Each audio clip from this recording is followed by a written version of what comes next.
Welcome to the Cove Wellbeing Talk Show. I am Owen Morgan, creator of Cove Wellbeing. Myself and my co-hosts Steve, Darryl and Dave talk all things wellness. Please watch and listen with care. Some of this content may be triggering or may make you feel uncomfortable. So do press that stop button and take a break. Always put yourself first. I'm a mental health advocate and I've interviewed hundreds of wellness experts. I've also spent time with people who have stories of overcoming their wellness struggles. I myself have suffered with childhood abuse from childminders, severe school bullying, a deep depression in my 20s, and blackout anxiety, plus a life-threatening illness in my early 30s. I want to give a voice to those who can inspire others to improved wellness. So today we are talking daily practices and daily techniques that we can use to help our journey to improved wellness. So with me as always, my co-hosts Stephen Truelove, Darryl Osborne, and Dave Furness. Firstly, how are we all today? Steve, how are you, my friend? Really good, thanks. Apparently I'm back from another planet. Because now people don't know the trouble we are getting on tonight for this podcast. But yeah, been a bit of a rush. But that's life, isn't it? Sometimes we're all in a bit of a rush and we need to slow down. So I'm back in the space now. Yeah, well, this is a prime example of having daily practices, so we have a nice window of tolerance for these crazy moments that come our way.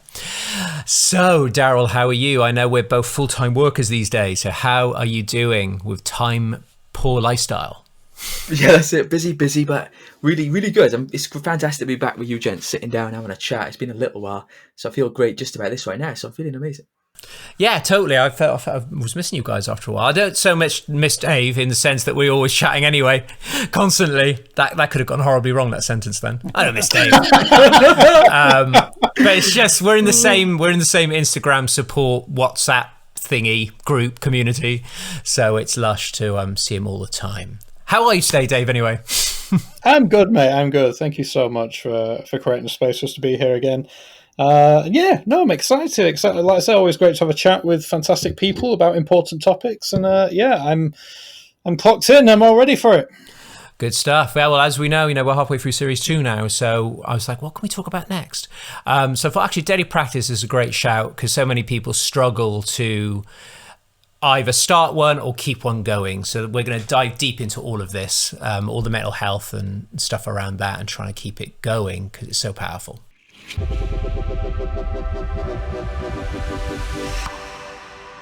As always, I've had my little search online to see some descriptions or whatever the world of the internet is telling us. So I found this, and it says, simply put, a daily practice is a routine of things that you do every day to maintain or improve the major aspects of your life. Then there's a word I can't say, ultra points, is it? Ultra points? Whatever that is, to 4 major areas of life to cover. So it's the physical, the emotional, the mental, and the spiritual. And actually, I thought that was actually quite a good little paragraph, really, all things considered. So, guys, for you with daily practices, this will give us a chance for the audience to understand what we mean by daily practices. So what do you personally do as part of your life and why? So we head over to you, Steve. Is there anything you do particularly on a daily basis or even in 4 or 5 days a week?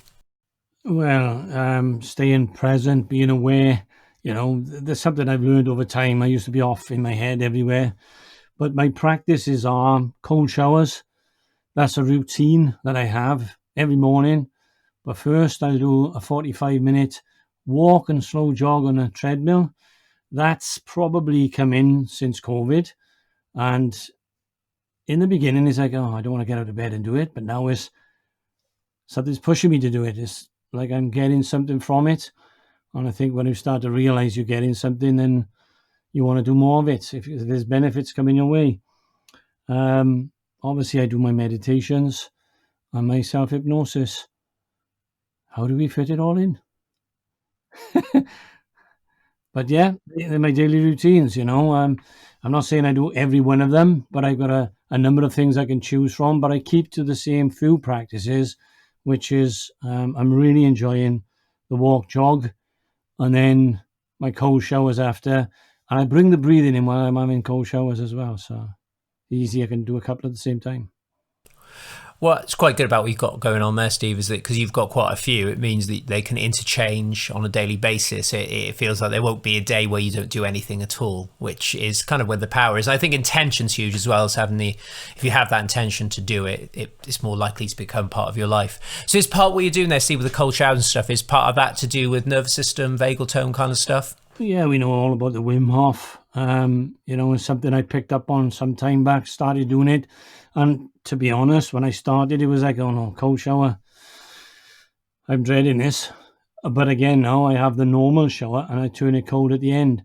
And it's almost like I can't wait to get out of the warm shower and get into the cold. It's just crazy. And I will say that took a few months before that kicked in. It didn't happen straight away. So I think always you've got to be persistent with something and then see the benefits from it. And then I'll keep you on track. That's amazing. So just briefly, why do you feel that you personally want to have a daily practice?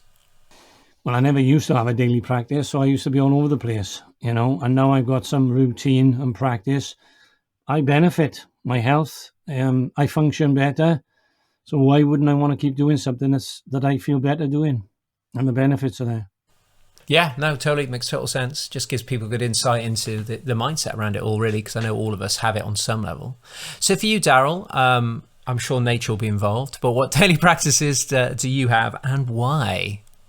Yes, as you know, nature's a big one for me. Daily practices it's interesting. I've been experimenting with it a little bit lately in a way, almost kind of non-intentional at first, but I've been really thinking about it, that I've been super less strict on myself and just seeing what flowed.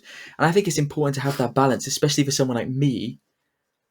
I don't like too much routine or too much strictness around it. So sometimes that can put me off. I think that's why a lot of people don't carry on with it. And I think, like Steve said, it's great to have different ones. And I've tried many different things over time, like journaling, cold showers. I've tried getting up routine at the same time. I've tried meditating in the mornings or different times, different types of exercise, walking in nature. And also I've really started to think a bit more holistically in terms of like just bringing it to everyday life. And a lot of the kind of things I like to do, my hobbies or my walks, my nature, all the different things I'm trying, bring that state for me. So I think for me, it's very open at the moment. But I think a certain level, like Steve's saying, of structure works for me as well. But if I have too much, I find that to be restrictive, or then you feel disappointed if you miss certain things. And as you flow and change and you feel like doing different things, sometimes you can be too stuck in it. And I think I had that problem before. So now I let it flow. But I think moving, like you mentioned at the beginning, certain things to get you going, like physically, mentally, spiritually, all of these things you talk about emotionally, it's all about keeping that energy balanced, right? That core energy balanced. And I think a big reason why morning routines are really a big thing is because you can start the day off on a good foot and make sure you're checking in. I think Steve mentioned something. It's about that kind of creating space and checking in. So it can be anything. Like I do an activity I enjoy and it brings me to that space. I go for a walk. It brings me to that space. And it's about being smart with that and not leaving it too long. And I think a lot of them can be maintenance. You don't want to get in that trap of you need to maintain it all the time, but create a lifestyle that suits you. And like Steve says, now and again, there'll be certain things that will be really beneficial that may not click straight away. But there'll be other things that I find that I just always love doing, and I just need to integrate them more smartly and better into my life and make them a priority. And then automatically, that one little thing like a walk makes me so much more balanced. And I think that's the reason why most of us do any kind of morning routine. It's to be at high performance, right? So we're level, we're in a great energy, we're balanced, so we can be at our best, and we're not all over the place. And if you do it regularly enough, I think the routine is so important for that, to keep that energy balanced, to keep you at your best.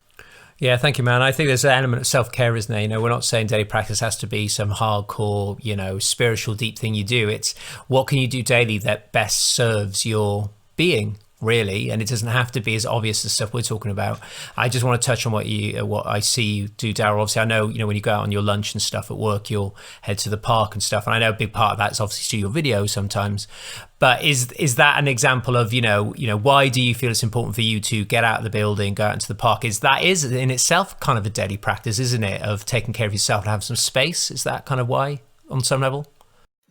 Yeah, definitely that space and that connection. So that alignment, like we're talking about now, it really keeps me aligned. And I'm kind of, especially for me, I'm not built to be like indoors. Most of my jobs have been outdoors, so this is really quite strange for me now. So that keeps me balanced throughout the day. If I didn't do that and I was stuck in a building all day, I would feel worse. I'd feel more unhappy in a sense. So it gives me that space, that fresh air, that space to think and to be on my own and to reflect and to be out in nature, beautiful, and to recenter myself so I can go back in to the rest of the shift, so to speak, and still be relatively balanced, even though it's not, like I say, the job I really want to be doing now. So that is really important in that stage, because when I've done jobs I've really loved, it's been easy. You just do them, but for this, it's more intentional because the job is not particularly aligned with me. So I've had to kind of balance that. So yeah, I think it's really important. It's helped me balance. Yeah, I think you're right. Bring an alignment to things that aren't in alignment, if that makes sense, in this moment, is actually quite a cool way to live, I think, because, I'm making the most of my job, doing nights in the supermarket and stacking shelves, and my partner's like, I don't know how you do it. And I'm like, do you know what? I have a right laugh. I just literally, I put my podcast on. I'm quite neat and tidy, so I can line up all of the shelves and look sexy. At the end, I'm like, look on my aisle. And the boss is like, holy shit, you're so quick. And it's because I'm a proud man. I want to be really good at this job. I want you to think I'm good. It's not like, I don't want to be that guy that's being lazy because it's, not something I want to do. I've gone in with the intention to make the most of it and make myself aligned with the Coke and the Pepsi as I put it on the shelf. How can I be aligned with those Cokes? How can I make it a beautiful flowing experience for my being? And I've bloody done it. Anyway, that's enough of me and my my soft drink adventures. So Dave, I know a few of yours, but yeah, tell the audience a little bit more about what you do and importantly, why.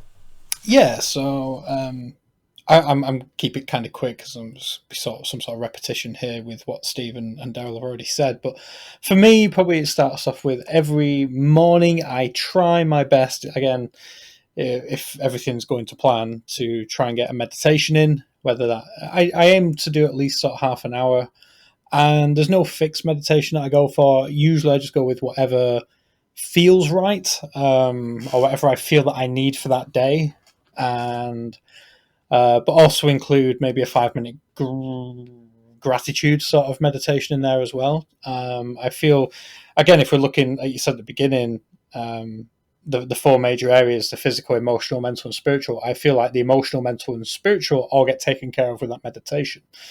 And then for me, like a huge part when I was back in my, past life as a online business person, I really was not taking care of myself physically. I was working stupidly long hours, sat at a desk in front of a computer, and my health suffered largely because of that. And so now, again, daily practice, I try and get in at least an hour's worth of exercise a day. I try and, if my schedule's looking busy, I will put it in the calendar somewhere to make sure that I do it. So yeah, whether that be, usually it's going for a walk. Sometimes if the weather's really bad, then I'm fortunate enough to have an exercise bike downstairs. I'll try and get an hour on that. And again, that's also a great time for me to, again, have a podcast in, an audio book, just something to help my mind focus on not whatever's going on in the day. So again, it's more of like a mental and physical break, I guess. But yeah, they're the two main things that I definitely try and do most days. Obviously, some days, when we're not super strict with it, some things don't go to plan some days, and it doesn't happen. Other days, I have a little bit more time. I'll throw some Kundalini yoga in there. There's other things that I can, again, rely on for my tool belt. Again, like Steve, huge fan of cold showers and breath work. I had such a problem last week. Like, my shower could not get cold enough when we had that heat wave. I turned it all the way, and I was like, "This is just warm. Like, what's going on? I need cold." So jump in the freezer, then. I know, right? Yeah, I was literally like, I was lining up the canal at the start. I was like, "I bet that's cold." But then God knows what infections are in there.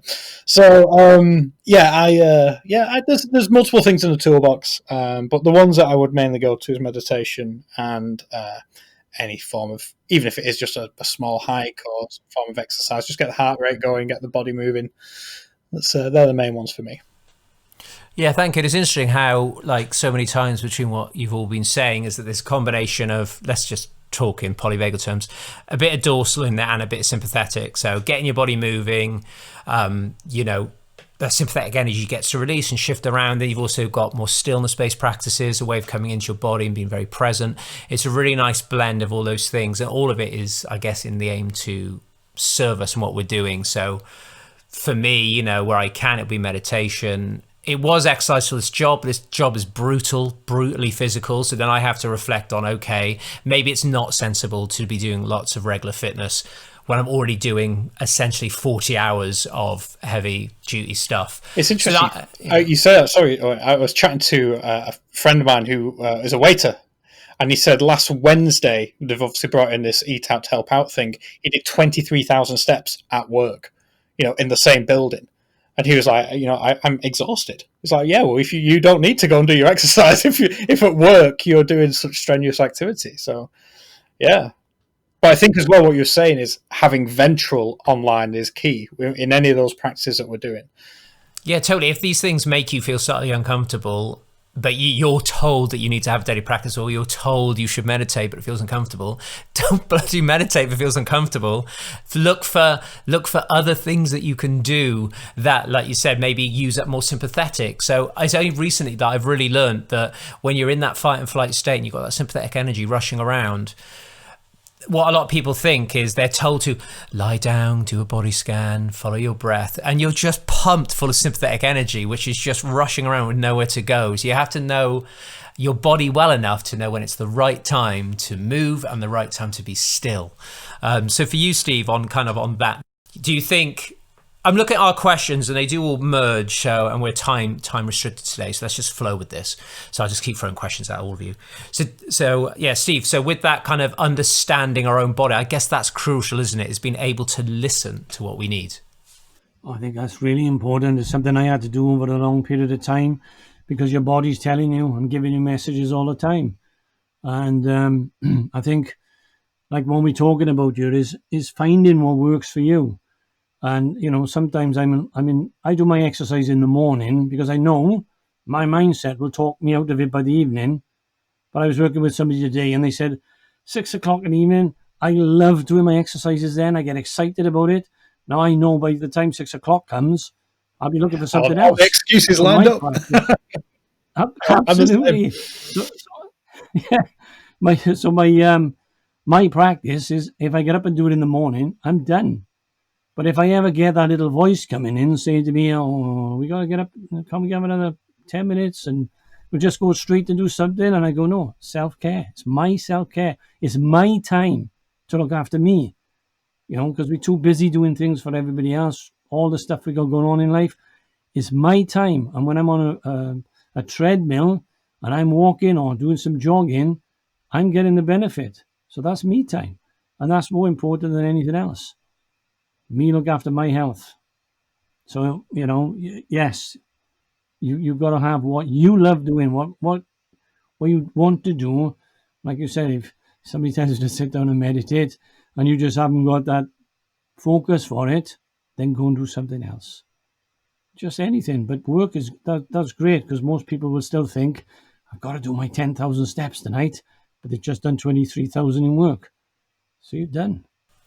Yeah, totally. And I think we are alluding to the fact that daily practice is a self-care routine as such, most of the time. Sometimes it might be slightly different, but it's so easy, isn't it, to read like top 5 daily practices that you can do to improve your wellness, and you're reading through like, right, shit, okay, cool, so I'll do 2 and 4 because that looks good, and you just don't stick to it, because at the end of the day it's not what connects deeply to you. I read these blogs all the time, but really it's just checking in. Right now I'm quite often very tired from work, so my daily practices need to involve restful activities and stuff, and that's cool. I just need to be aware of that. It's no point carrying on running, because even if I do love it, I have to think about the bigger picture.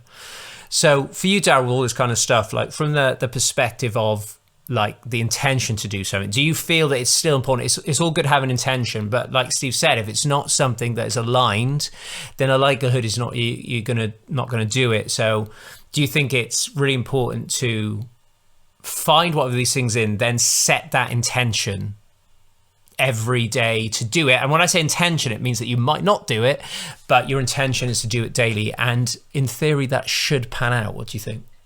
Yeah, I think this is a really interesting one. You could kind of talk about all day. I think there's a fine line. And like you said, it's almost, you got to find that for yourself. But I think it's important to realize that sometimes there needs to be a bit of discipline, and sometimes it's not been a priority. and it's going to be difficult to make it a priority, but that doesn't mean you don't want it to be a priority, right? But then there's that balance between forcing yourself continuously to do something that's just not suited for you, just doesn't make you happy. Because the whole point I see of any of these things, of anything in life, is that it's right for you, you enjoy it. The whole point is taking this space, especially like we say, when you're working a lot and doing different things, we know we're missing them the most because we're out of sync, we're out of balance, our energy's off. So I think you don't want to make your energy off more for doing it, but sometimes, like especially when you're just starting, going to the gym may be right for you, may not be right for you. And both of those people that it's right and not right for could still struggle the first few weeks. So it's hard. So I think you got to trust and learn and listen to yourself and then just experiment. You can't just do it once, have that cold shower, go for that run, and then you expect to be in love with it. But if in a few weeks it still doesn't feel right for you, then I think it's definitely worth addressing. But I think there's that fine line between you've got to give it time. And even for us people who've kind of done exercise lots in the past, and I'd have a period where I don't. Even I struggle in some ways to get back into that routine and to make it a priority. And that's not because I don't like it. It's just because there's so many other things. And we can call them excuses, but life's busy, right? And there's lots of priorities that come up. And if you've already got used to prioritizing other things, they'll easily overtake that. So I think it's that patience between letting it become a habit, but also being aware of where that is really a habit that is suited to you. And only you can answer that. But most of the things that I would just go to straight away are things that don't take much time, don't take a lot of effort, and don't put you too much out of your comfort zone, and just slowly ease in. It doesn't need to be big. So that's the point. Just test the waters. It could be 5 minutes meditating. It could be 30 seconds in the shower cold. It could be 10 seconds. It could be a little walk around the block after work for 20 minutes. It could be less than that. It doesn't need to be you go to the gym 6 times a week your first week for an hour and a half. It doesn't mean you have to meditate for 40 minutes. It doesn't mean that. So I think if we break it down to just trying and we don't put too much pressure on the outcome, or if we're going to stick at it, or these people stick at it, if I'm going to be like successful, I need to stick at it. Now I feel bad. There's a lot of the opposite that can come from that, and you can feel like you're failing. And that's not what the point of it is. So I think it's choose a few things and just add a little bit and try it out and be patient with it and consistent with it enough to work out if it is for you. Yeah, totally. Thank you. And like so often we get in a position where the first thing to go will be daily practice when we start to become busy. So, you've got things to do. So I'm going to do this. So sometimes I can fall into the trap of I've got loads of videos to edit. So I'll do that first. And before I know it, I've run out of time and I can't do my daily practice. So it's funny how it seems to be the first thing to go. Whereas I think if there's a level of non-negotiable about it. So I'll throw this to you, Dave. Like when you make things non-negotiable, it can accidentally create pressure and fight and flight, which is no good because obviously you don't put pressure on yourself. But do you feel like having a level of non-negotiable for these practices over things to do is probably quite important if done safely? Yeah, absolutely. I think non-negotiable is probably a great way of putting it, because I agree with what Darryl was saying. Like, you don't want to, if you set too like sort of aspirational goals, like you said, if you're going from nothing to going to the gym 6 days a week, or you go from nothing to wanting to run a marathon, you're going to fail, you're going to feel crap, and you're going to give up. Like, what we actually need is small goals over a consistent period of time. And exactly what Darryl said, like, I know people who, like, before first time meditating, like, oh, I found a 2-hour meditation. I'm like, don't bother. Like, I can tell you right now, you will give up within 20 minutes. Like, don't even try it. Same thing with like going to the gym. Like, I've had my plentiful day ones at the gym of, right, I'm going to get back into it. And it's hard. That first day that you go back is hard. Everything aches for the next 2 days. And you always ask the question, why did I stop? Like, this sucks. And it does. But I always remember there was a book by a guy called Brian Tracy called Eat That Frog. And this is where I totally get what Stephen was saying. It's like, I had to get up in the morning, take a pre-workout and go straight to the gym because, and that's exactly what Eat That Frog means. It's like, if you knew that you had to eat a frog every day, it would be the first thing you did to get it out of the way. And that's how I looked at going to the gym. I didn't enjoy going to the gym. I didn't enjoy throwing weights around and all that sort of stuff. But I knew on a physical level, I needed to do something. And that was I'm not a runner. So again, like for me, weight training was the best bang for my buck in terms of time, energy expenditure, calorie deficit, and everything else. So I did it. I didn't enjoy it. I never once did I enjoy, oh, yeah, I can't wait to go. I'm not one of those people. I understand there's people listening to this who are those people, and I'm very jealous of you. But I'm totally not one of them. So I had to set small goals, and that was the night before, I would have like my gym shoes ready to go. I literally removed any element of an excuse out of my life to that point. Because the minute that I give myself an excuse, I'll take it and I'll run with it. I'll be like, oh yeah, I'm far too busy, gotta go. Like, I wouldn't check my work emails before I'd been to the gym because I would find the excuse. Oh, this person needs me to do this thing. They don't. It can wait 2 hours. So it's just having that start small, but be consistent. And like I said, for me, a big thing was putting it in my calendar, put it in my Google Calendar, just block it in there, because when it's there, it's then real. It's not an idea, it's in my calendar. So now it's a real thing that I have to do. And I don't like letting people down. So if I pretend that this is letting someone else down, then, it's in the calendar. It's like a meeting. I've got a meeting at the gym. So just these little sort of tricks that I would use to sort of try and convince myself that these things would do. And then, like you say, after 2 or 3 weeks, these little things become a habit. And then it's like, you don't even have to try that hard anymore. It's like, oh, right, get up in the morning. It's Wednesday. That's gym day. Right, off I go. Don't complain. Don't moan. Just do it. Get on with it. And same with meditation. Like, you start small, you build up to longer things. Yeah, thank you, man. There's so much in there that, it makes me think a lot about the stuff I've done in the past. And we've already mentioned how doing something that you don't enjoy may seem weird, but in your situation, it made sense. It made sense that you could still do it. It wasn't a big issue. So it's knowing yourself enough to know that you have the willpower alone to still do something that you just don't want to do, because there's a bigger benefit of that. Yeah, don't get me wrong. I would have loved to sit on the couch and watch Netflix all day. That would have been great. Or to sit on the couch and do work on my laptop. But I also knew that being 18 stone was not very healthy for me. And, getting out of breath, walking up a couple of flights of stairs at the age of, 27 was probably not a great place to be. So it gets to the point, like you said, well, how badly do you want it? Like, how badly do you want this change? Because, this current trajectory that you're on has led you to where you are now. And that's not going to change unless something changes. So, okay, how badly do you want it? Well, it's funny enough that everything, people say, oh, there's no way I could do daily practice, but it's like, you do realize you're doing shitloads of them every day. So your sleep is a daily practice, your eating is a daily practice. So I should turn up to work every day. So it's a daily practice. Yeah, we're doing it all the time. It's like, how can you switch some of those up? Maybe even make the ones you've already got a little bit different, a little bit more health conscious even. To carry on with the same practice, just switch it up a little bit. And, for those who struggle with time, I get that on some days. But say you're a big meditator and you try to meditate 20 minutes a day, but you're like, shit, I've missed it. There's nothing wrong with a 3-minute body scan in your car before you head into work. There's nothing wrong with that. Even just doing some deep breathing. Yeah, totally. On my break, it's 4 a.m., I'm on my knees, and I'll just be, not literally on my knees, I'm just literally you know what I mean, exhausted.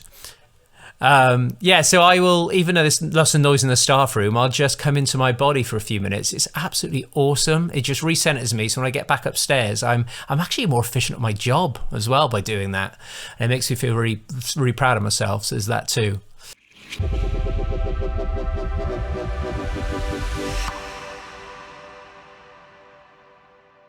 So Steve, kind of like from a perspective of what stops us doing this, what do you think are some of the key factors that our audience may be familiar with that kind of really trip us up? Obviously, we talked about time being one of those factors, but from a mental health aspect, do you think a lot of our drivers mentally stop us, like our addiction to eating and all that kind of stuff? Oh, absolutely. Yeah. I'd like to add as well, we're talking a lot about exercise, but it can be as simple as crocheting, an elderly lady with her feet in the water. Same sort of thing. It's a routine, isn't it? It's a form of meditation, what I see of it. They get lost in that crocheting. They get their feet in a nice bowl of water. They're getting something for themselves. So we haven't got to be out there doing all these different things and making these daily routines. A daily routine can be something where you're sat in your chair, but it's giving you some benefit as well. Those things that stop us may have a deeper rooted issue that maybe we want to just work on too, to heal. Of course, people, it's thoughts again, isn't it? We're back to being in your head. And if you're in your head, as some people say, you're dead. It's getting out of there and just enjoying life. It's The mental health issues will all stem from somewhere in our past. Whatever anybody says, there's something going on, and you're running programs. And I know that people will say exercise can be a big benefit, but it doesn't always solve it for you. You've got to find the right things for you, and it might be a sequence of things as well. As Dave said, sometimes you'll get up and you'll do that particular type of meditation, but it might be another type. You've really got to start listening to your body, and the way to do that is to get out of your head, because you're just not listening to anything that's going on, because you're talking too much to yourself, and it's negative talk if you're not getting the things you want to achieve. So again, the mindset is turning that pattern around, getting the positive talk, finding what works for you. Like I said myself, if I leave my exercise to the evening, I know I'm not going to do it. So I can do something about that because I am aware. So I'll do it in the morning. If I want to talk myself out of it, I'll just plan it for the evening. And then I'll probably become 18 stone and start thinking the way Dave was. You know, I was aware of weight going on my midriff, and straight away, I don't weigh. I just know how I feel. And when I start feeling less than good and a little bit sluggish, I know it's time to take action. And then I start doing the things that I know benefit me. But I will say, you know, I'm coming up to counting my age away. Well, I'm 58 now, and you know, even my children say sometimes, "Oh, Dad, you're in pretty good shape." I said, "Show me a 20-year-old who can beat me at 100 yards, as long as he's not an Olympian." You know, I can still do lots of things, and the reason I do that, I believe, is because I've tidied a lot of things up in my mindset. So, going back 20 years, I'm probably in better shape now than I was then. And that's a lot of it is the way I think, or the way I don't think, whichever way you want to look at it. Yeah, it's a really nice way to, like you said, with the stories that kind of trip us up along the way, and taking that moment to just pause and go, right, what's going on right now? What does my body really need me to do? And I'd be trying to do that with my sleep stuff. You know, I'm sleeping in the daytime, and actually I've dealt with it pretty well. But on Sunday, I had a good solid 3 p.m. hour nap. And even though that feels, in my head, my story is, what a waste of life, I should be cracking on with something. It was bloody awesome. I felt great afterwards. I felt way more coherent, and I was able to actually do a bit of work later that day before I went to work.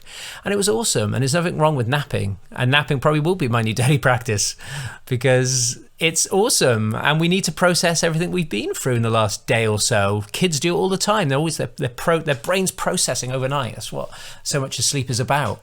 So why would you deprive yourself of processing that can actually make you probably even wiser than when you started the nap? I mean, that's got to be a huge benefit. So we talked a lot about meditation. We talked a lot about fitness. We talked a lot about, you know, daily practices before, after work, all that kind of stuff. But for you, Darryl, because I know you're a fan of this kind of thing, so I guess daily practice, another good thing like this, is kind of journaling, gratitude diary stuff, all those kind of things, you know, taking a moment to really take in the environment we're in. Do you think these are all awesome, quite easy to do practices, really, aren't they? This kind of stopping and appreciating. Yeah, definitely. Like we're talking about, that time issue is a big one for a lot of people, a lot of us, including ourselves, right?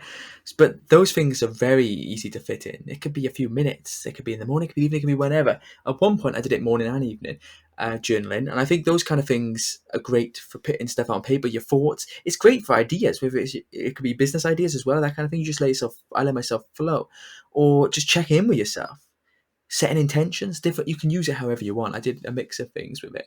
And I think the real key, though, is to do it in some way. It doesn't have to be written. And I find better now, because you can just constantly fit it in, is to center yourself. And what I mean by that is I just take a moment now and again when I got space. It can be literally a moment, or it can be a bit longer, where I just sense my body, feel myself connect, recenter myself, kind of refocus on what's important, especially at that moment.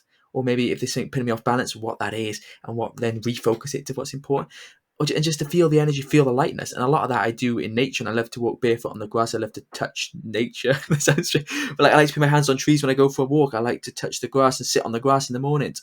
And I feel the energy through that, and just it recenters me. So it's just different things that you can fit in. And they can be written, they can be just mentally, they can be however you want them to be. It could be through art. There's loads of different ways to express that kind of stuff.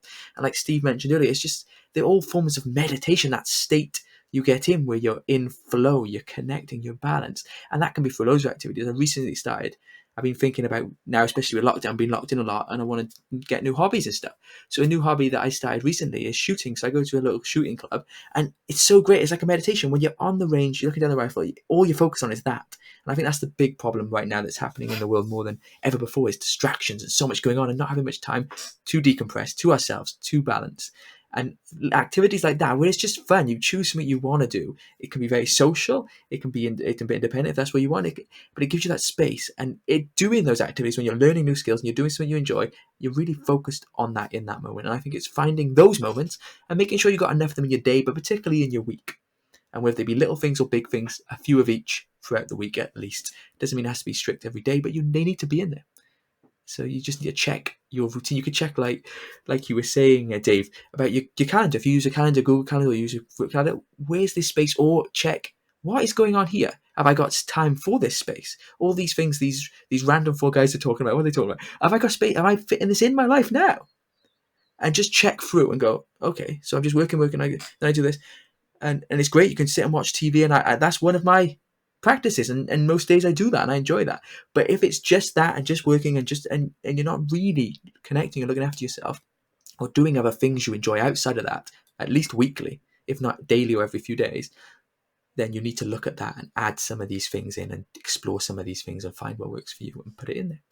No, totally, you're spot on, and it just made me think a lot about expression too. Taking time to express yourself. So daily practice could even be going to a certain thing in the evening, which is about creative expression, like a poetry slam, or maybe you're a writer, just tying it all into creative release. So for me, it's singing. I try to make sure, I sing at least 5 songs a day or something. That's an awesome daily practice. Something that gets your ventral vagal online and gets your sympathetic energy released if it's more hardcore music. So my little one at the moment, he's 4 years old and he seems to be getting into metal all of a sudden out of nowhere. So he's like, can we do that headbanging again? So we're there, and he's such an absolute legend, and he's so attuned to music, and I want him to keep that hopefully for the rest of his life, that really appreciating music. And I don't know if you guys remember, is it Mr. or Dr. Otzi? And it was that yellow puppet used to headbang to that dance song. Oh my God, he was all over that, but that's for another podcast. Anyway, back to the point. So I just wanted to mention that singing thing, because singing's so powerful for your nervous system anyway. So it's, if you're singing in your car every time you go to work, guess what, guys? Daily practice. Just keep that going. It's very, very beautiful. So Dave, this is a whole other show, but we're going to quickly talk about it for a few minutes, which is those who have had trauma history, I appreciate, will really struggle with daily practices on some level, especially embodiment-based stuff. So if this could possibly be done briefly, what are your thoughts around those who have these struggles, and what could they do, I guess, which is safe-ish? It's hard, isn't it? It's hard to answer this one, really. It is hard, but again, I think we've sort of touched on it from a trauma perspective. It all starts with awareness, and that in itself is not often an easy thing to do, but it's something which needs to be done if you're going to heal it, if you're going to work through it. I know so many people who have tried to run from their trauma all of their lives, or they've tried coping mechanisms, whether it be legal or illegal ones, and ultimately they're never gonna fix the issue. The only way that the issue is going to get fixed is by you confronting whatever that traumatic memory, whatever that traumatic past may be. Now, that can be an emotionally tough thing to do for a lot of people, and just like everything else that we've spoken about, it can all start with a simple step. It can all start with you, again, whether it be connecting with a loved one, with a safe person, with a therapist, a coach, a counselor, whoever it may be, and just having that first initial exchange of, okay, this has happened to me. And that moment is critical, because again, once it's out there, you've taken a large step of the shame away as well, which is key, because once you then have that shame away, it doesn't feel like it's weighing you down as much anymore. And that whoever it is that you're working with, again, with a coach, whether it be a therapist, a counselor, will most likely be able to help you utilize some daily practices to help you and assist you getting through or getting over your traumatic past. For some people, journaling is probably one of the most popular ways to get through a traumatic event. For other people, it has to be more somatic based. It has to be maybe something just as simple as getting out for a walk in nature, connecting, mindfulness, whatever it may be. But it all starts with making that decision, taking that agency, like, I don't want to carry on like this anymore. I want my life back. I want something better. Once you have that, you can then, like you say, whether it be 10 minutes a day, start small, just work your way up. But again, just to repeat, I think what I said in the last episode, I don't believe that anybody is too busy to implement a new daily practice, which is going to be good for them in the long run. Maybe uncomfortable in the short term because it's something new. The thing is, we all have habits, but some of our habits are undesirable ones, like scrolling Netflix or scrolling Instagram for 2 hours every night. It's a habit. People do it, but it's not leading them anywhere. Instagram, Netflix has some fantastic documentaries, but Instagram, mainly social media, like, people get lost in that scroll, and it's like a lot of it is probably toxic and is not doing anything for your self-development. You could easily find half an hour there to, whether it be to journal, to meditate, to go for a walk, to connect in nature, to listen to a podcast, to do whatever. But there's so many ways that you can start taking those steps. But the first step is awareness. And that's the most important step.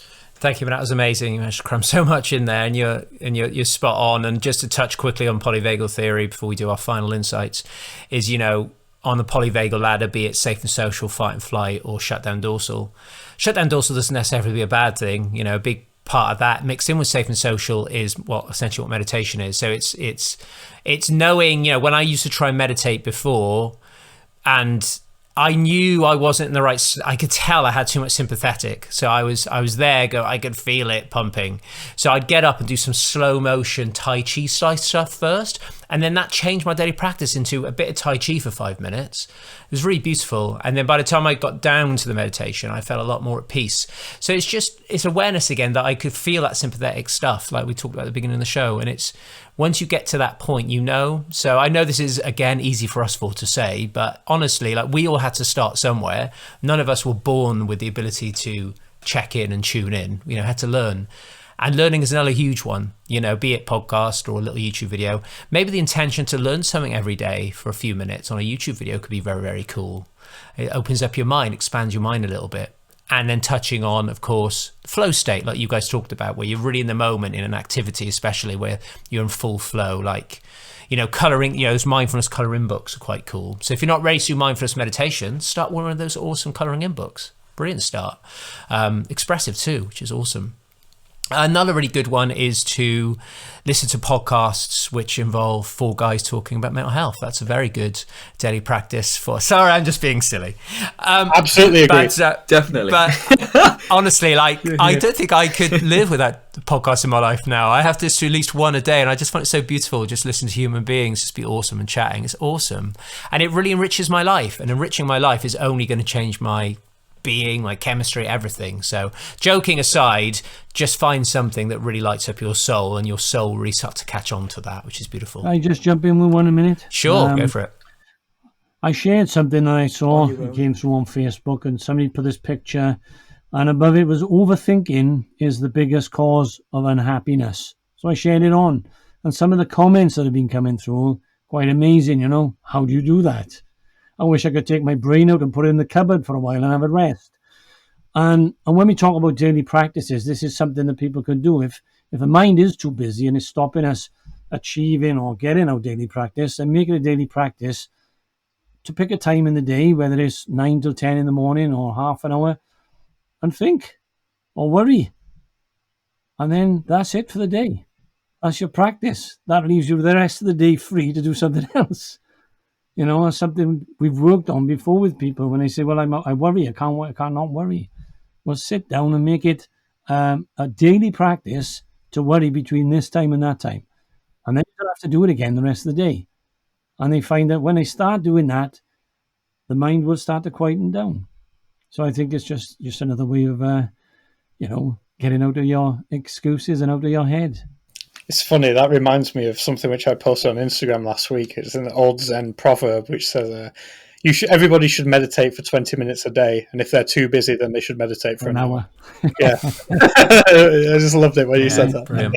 Yeah. Well, yeah, no, like you're spot on. Like what you're talking about there, Steve, what's really good about that is you then end up actually on some level becoming an observer of your own thoughts, an observer of that. This sort of mindful inquiry is so bloody powerful. And what I found with a lot of daily practices is they do provide that in the long term, that awareness of what's going on for you becomes just part of who you are. You wake up, how am I feeling today? What does my body need? That happens organically. Don't set that as intention. It just happens anyway because you started doing these things, no matter how small. And I'm hoping that we'll bring a lot of hope here on this episode. It feels very hopeful. It feels like those who really feel like they're struggling, there's an element of hope here.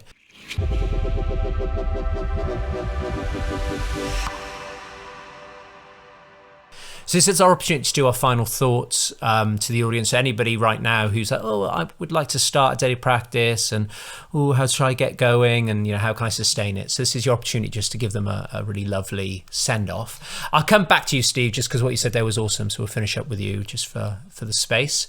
So if we'll head over to you, Darryl, what would be your final thoughts for the audience? Don't make the molehill a mountain. Just take it in your stride, find what works for you, and don't make it bigger than it needs to be. It's just another, like we've discussed, it's just another practice for your day. We do hundreds of them probably every day, some small, some big, some regularly. Just start small, find what you enjoy. You're already doing potentially things, or there's certain things you can just free up, and really check in on that schedule and just find stuff that works for you. It's not about some magic pill. It's not about some special answer. It's not about some special book you need to read. It's just learning to attune to yourself.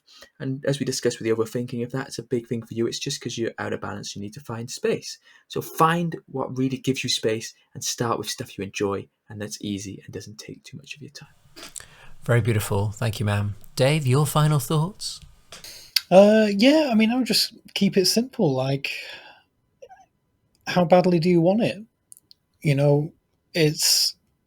You probably have an idea in your head of what it is that you want in life or what you would like to change about your life. And then it's all about, right, well, that's what the end goal looks like. But what does the journey look like? What small goals do I have to implement over a long period of time in order to get there? Understand that Rome wasn't built in a day. Stephen wasn't doing 3-hour cold showers on his first day. I wasn't meditating up a mountain 9 hours a day when I first started. We all started small. And we just build up over time. But the incremental effects of these things, that's where the gold is. That's where the most powerful, life-changing stuff is.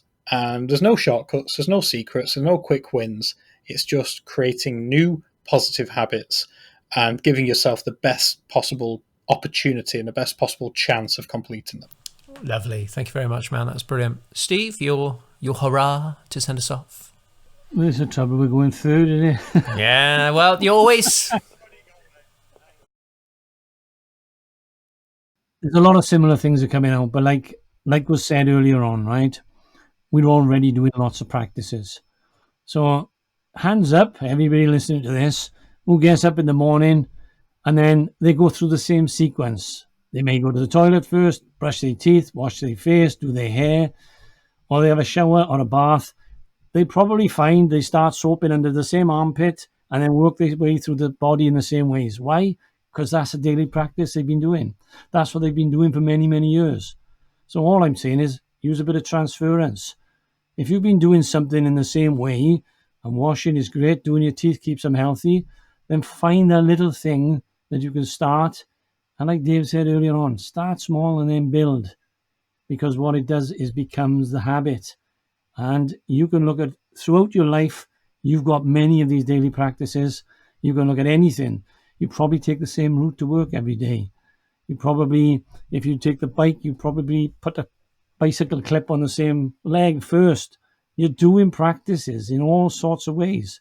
So why not find something that's a massive benefit to you and make it the daily practice? That's really, really cool, actually. I never thought about that. I was just and I was thinking, shit, I do that on the show. Yeah, do my hair first, and I make sure my beard's tip top, and then do the pits, and then shit, man, you're right. I do have. I actually knew a guy who started brushing his teeth with his wrong hand to force him to focus on what he was doing. So I know one chap who said to me, he lives on the same site as me, actually. He worked in the same place that I used to work, and I used to go the same way all the time. But he said, I don't know which way I'm going to go. I get to the end of the site, and then I make my mind up. And sometimes I go left, which is a longer way, and sometimes I go right. And then when I get to the next roundabout, I might take the other route rather than that route. I thought, that's great. So he's pushing himself to do something different because he's stuck in the same routine. Yeah, no, thank you guys. That was really, really cool. And like my final thought would just be, I had this when I was a PT all the time. People used to tell me they didn't have time to do their squats that I was asking them to do. I'm like, what do you do in the evening? And then they'll list me all the things that they're doing where they could easily do squats. So they cook dinner. Okay, you could do squats. I watch TV. You could squat in the adverts. Okay. Then I will, go out into the garden or whatever. Okay, you do some squats there. Okay. Walk the dog. Oh, you can squat there. Okay, right. So I'm confused to why you can't do your squats. So it's thinking about like, what am I already doing that I can add a new practice to? And then what tends to eventually happen is the old practice doesn't serve you as much, tends to drift away and it's replaced by the new one. So that's another way. I'm talking this mostly fitness that works really well with. But, in an advert, turn the sound off on your telly and do a 3-minute body scan. You're already doing something with your time which you can intertwine. So that would be my advice. Then it doesn't feel like such a big, oh shit, I've got to block off this time, but I'm so used to doing this, I'll forget. Just attach stuff, and then it's a really good way through. So that's it, everyone. I thought this was actually really powerful and very, like I said, it had a big level of hope, which really excites me because I know so many people don't have a practice that they're perceiving as being beneficial for their future. I'm hoping this has given them a little bit of insight on what they can do. So we're going to find out where we can find you online in a second. I'm just going to thank my patrons before we go, especially as 2 of them are in the room. So I want to thank you, everybody that supports us on Patreon. I just want to take the moment. I think it was like, 6-month anniversary of the Trauma podcast the other day. So this has got to be at least 10 months. Probably not quite that, but I just want to thank you, everybody that's listening. I know we've got a lot of regular listeners. People contact me on Instagram and saying, hey Owen, any book recommendations? I've just found your podcast, it's awesome. And that feels very special, right into the core of my heart, because we've been doing this for a while, and I just want to thank everybody, especially. It seems like 10 million people have listened to the confidence and self-esteem podcast that me, Steve, Darryl, and one of my friends was on. It's had so many downloads. So thank you, everybody, for that. I can't thank you enough. And thank you more than anything to our patrons whose donations every month really, really change the game for me and create space. And even though I'm working full time so I can look after my family, your donations allow me a little bit more time to do this. So thank you. Big thank you to Mike Morgan, Emerald McLeod, Julie Ferris, Maggie Palmer, Stella Stati, Roland Chester, Hannah Irvin, Daniel Billing, Karen Goodson, and of course Stephen Truelove and Darryl Osborne, who are probably my first patrons and they're still rocking out now. So thank you, Darryl, for getting a full-time job so you can pay my Patreon. Thank you. You're welcome. I got to keep up the important things. Yes, thanks, man. So you can sign up to our Patreon community at www.patreon.com/mcw. We do have our coaching coves on the way, probably at the end of the year. I'm going to go off and do some training on some various little courses, and we're going to have these amazing men's groups where people, hopefully, like these guys, can be on a live stream with me with a private audience, and we can have a really gorgeous space for people to be heard, seen, and understood. It's going to be absolutely awesome. Can't wait. So before we go, team, let the listeners know at home where they can find you online and your most dominant platform. So we start with you, Steve. I know your social media is on fire at the moment, I can see. Oh, that's good. www.lovelifeloveyou.co.uk. Okay, lovely. Thank you very much. Simple as that. But yeah, please go and check out Steve's work. It's very, very cool. Darryl, where can we find you and where are you most dominant? Yes, my website, darrylosborne.com, and dominant, probably Facebook, but I'm on Instagram and I'm going to put more on YouTube now. I've been a bit quiet on there, but I'm going to do that. So yeah, just a bit of everywhere. Awesome, thank you. And Dave, I know your answer will be Instagram. But where can we find you? Yeah, I'm mainly on Instagram, so at the Dave Furness. I have a YouTube channel as well, and also the website is davefurness.com. Awesome. Yeah. Thank you, everybody. And everybody, please go and check out Dave's podcast. Absolutely amazing. I listen to it every week at work. Has amazing guests. He is awesome, holds the space very well, and much respect to you. So thank you for all you're doing. Thank you so much. Good. Awesome. Thank you for listening, everybody. We'll be back next time for some wellness chitty chat. We don't actually know what the topic is yet, but if you have any ideas, drop it in the comments. And I'm sure us four can cover it the best we can, which is going to be awesome. Have a wonderful day, everybody. Stay safe, support your friends, and look after that nervous system. You take care of that, it will take care of you. Pretty simple flow. Thank you for listening, and we will see you next time.